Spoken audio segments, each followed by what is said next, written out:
Hey everyone, Sean Dunn with Free Texas News here. I'm down here at a hometown meat market in Luling, Texas. While I was down here, I actually ran into Cole Bolton. It was actually the first time I met him in person, which was pretty cool. Having been a supporter and kind of interacted with them online for a few years now. But anyhow, I talked to Cole. He's agreed to take a minute and just kind of have a quick chat and let us know about some of the stuff they've got going on here with Hometown Meat Market, K&C Cattle. Encourage everybody out there to find your local food producers, support them, build those relationships, because in times of uncertainty, it's those relationships that could make the difference for you. Having a busy morning? You kind of expected it. We're doing a bunch of inventory. So. Yeah, exactly. We are rolling, just so you know, so it's hot mic. Understood. So, yeah, man, real good to meet you in person. Same to you, sir. We've had some good interactions online, back and forth, and I just recorded a little intro, but basically I just came down here to get some extra beef, saw you, and was like, hey man, let's have a conversation. And absolutely. Actually turns out you have some interesting news to kind of release, if you don't mind jumping into that. Yeah. And kind of, it's weird how the universe aligns, because it's also in line with what I'm trying to focus with on Free Texas News, which is profiling, promoting independent food producers like yourself. Yeah, you know, for us, it was over the last 6-7 years, we've been really pushing and building a brand about raising your animals and really being able to fully integrate from raising to harvesting to distribution. And I've got a wonderful team. We've worked our butts off. 3 years ago, we started this concept, or actually almost 4, where we were going to build a facility in Central Texas for more and more ranchers to have access to be able to process the product, whether it be beef or pork. And with that, then they could take it to market. There was a shortage of small processors locally. And quite frankly, we were really sick and tired of the government controlling the food supply. And what we mean by that is, you know, certain larger corporations are getting all the incentives, and it makes it so hard for the smaller operations to be able to function. You know, 30 years ago, you had every small town had a meat locker, and now you just don't see that anymore. And so I had a partner in the plant, Mr. Clyde Summerlotti. He owns 2 Bar C Ranch. He and I, when I first started selling beef, I went to him because he had amazing genetics, and I wanted to sell a high quality, affordable beef. And I had already started buying calves from him 7 years ago. Then the next thing we know, we're integrating his genetics into our herd. And it's just been this perfect syncrecy. And so we've built this up. We've really got our own line store doing well. Our processing plant is doing well. And I have been stretched thin over the last several years. You know, I love the cattle management side and raising the beef. And I really, really enjoy the advocacy and education for both customers and for ranchers on how we can take our product to market, and for those that want to know how to get it, explaining and teaching them how they can reach their local ranchers. So I was ready to get back to that. So starting September 9th, K&C Cattle Company is really, we've built on this vision of buying local, buying direct, buying from your hometown. We're going to merge our meat company into Hometown Meat Market. And 2 Bar C owner, Mr. Clyde Summerlotti, he's going to own this, and I'm going to keep raising cattle for the program.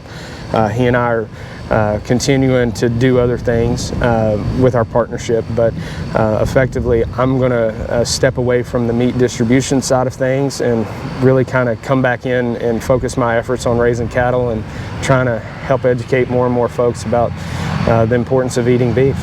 Yeah, that's awesome, man. That's incredible. I mean, I can tell you that just from a personal experience, having become aware of the Beef Initiative, then aware of K&C Cattle, actually through the No Agenda podcast and Adam Curry, and he started dropping this thing about watch this stuff that's about to come, and my buddy Texas Slim, and I was like, huh, what's that? That's interesting. Yeah.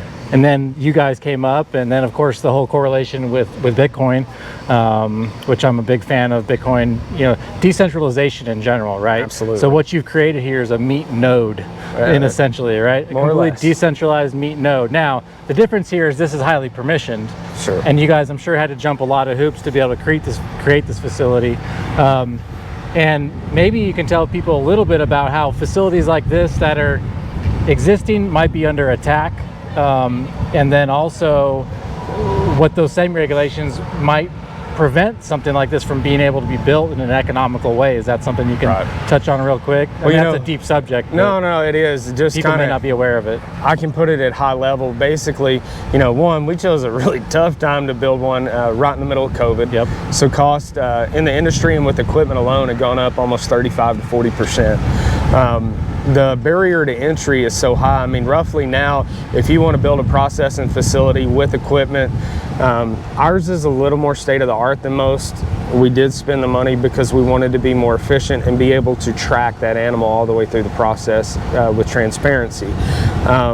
But I mean, right now it's costing anywhere from $300 to $400 a square foot, and refrigeration equipment. So it does make the numbers. We're already in a smaller margin business, and it just makes it tighter now with interest rates. Prime's at 8.5, so you're looking anywhere from 8.5, 9.5% rates on a construction or a startup type business. It is really, really hard to operate, especially in a thin margin industry. But it can be done, and I think we've proven exactly that it can be done. The barrier to entry, for us, we wanted to go USDA because it was important. We ship meat all across the country, and with that, we had to have that USDA certification. We were fortunate, our district level representatives with USDA, they worked with us. Yes, we have had our pain points. There are things you can't control. Employees doing, not following procedures or protocols, and with that, we have to make those changes. And some of that gets a little overbearing with the documentation you have to do, but it is doable. What I've learned is a lot of times, especially with government oversight, you're better to try to get along than to fight fire with fire. And normally, if you'll just address what the bigger issues are, it makes life a lot smoother. But that's not to say that it's easy. They're very stringent on cleaning procedures. They're very stringent on sanitation, sterilization, which are top priority for us too. We don't want meat going out with E. coli.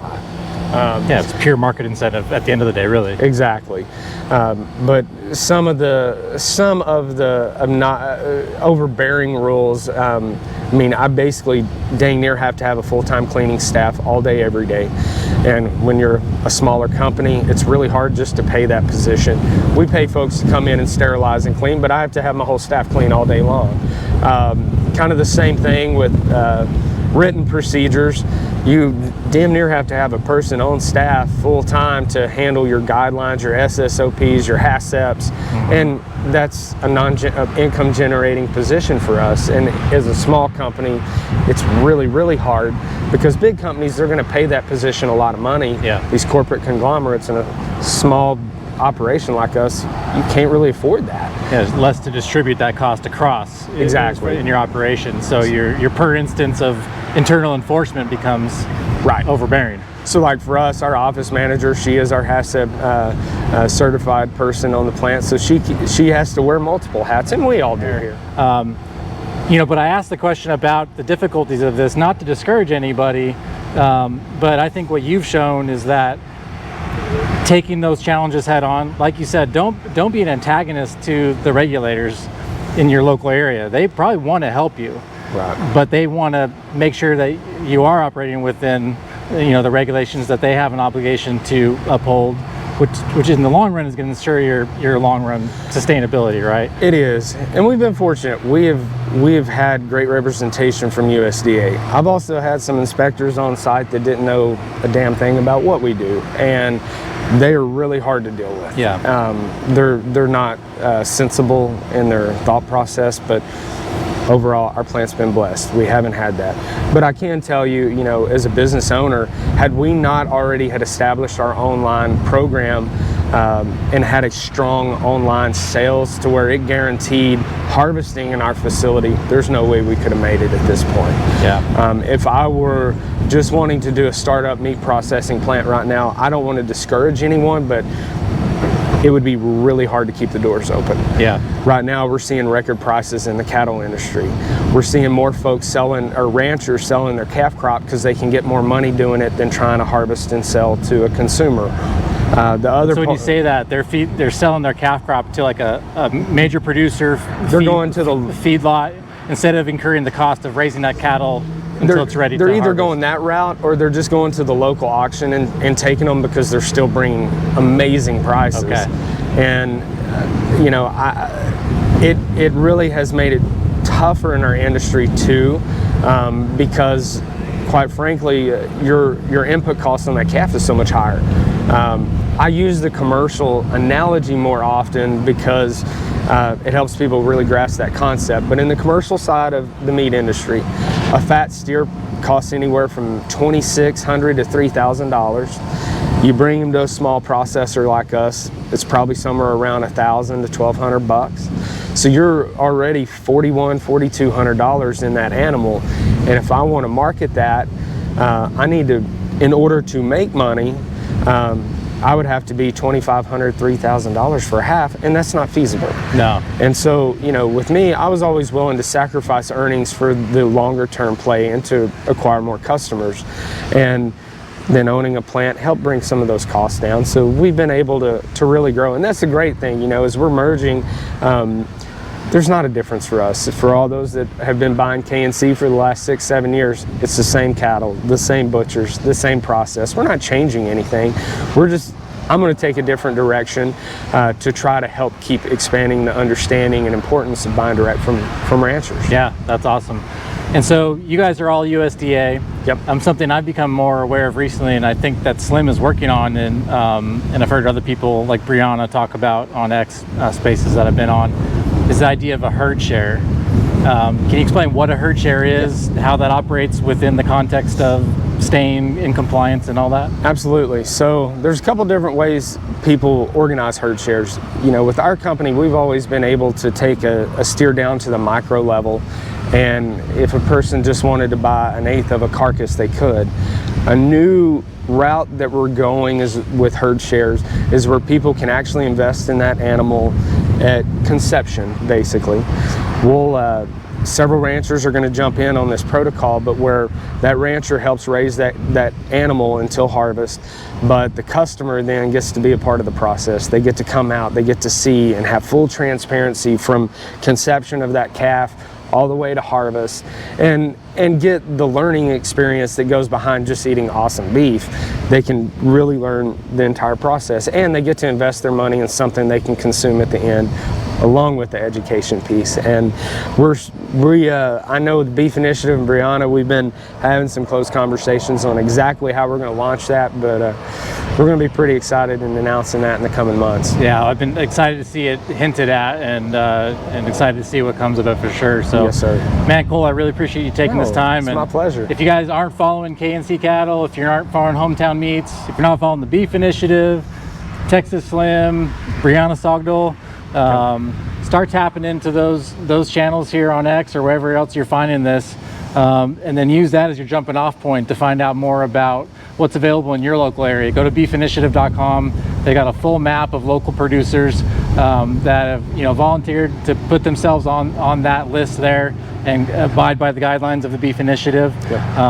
And yeah, man, again, I really appreciate you taking the time. It's so good to meet you in person. My pleasure. Thank you. You. Really look forward to you spreading the good word out there. So as do I. Appreciate you, man. Yes, sir. All right.